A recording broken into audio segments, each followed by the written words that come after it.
तर महाविकास आघाडीचं सरकार असतं तर कोस्टल रोड नागरिकांसाठी खुला झाला असता। सध्याच्या भ्रष्ट सरकारनं कामाचा वेग मुद्दाम कमी केला, आदित्य ठाकरेंचं हे म्हणणं आहे। ट्विटरवरून आदित्य ठाकरेंनी महायुती सरकारवर टीका केली आहे। नेमकं काय म्हटलंय ट्विटमध्ये ते बघूया।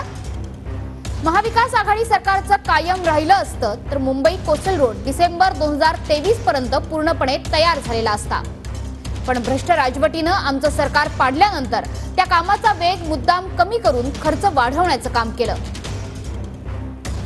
फेब्रुवारीत उद्घाटनाच्या तारखा बदलत राहिल्या, त्यावेळेस ते निदर्शनासही आणलं होतं आणि तेही फक्त एका लेनसाठी। शेवटी आम्ही केलेल्या कामाचं श्रेय लाटण्यासाठी निवडणुकीपूर्वी घाईघाईत एक लेन उघडण्यात आली। मे पर्यंत संपूर्ण रस्ता खुला केला जाईल असं सांगण्यात आलं, मात्र आता जवळपास जून आला तरीही रस्ता खुला नाही।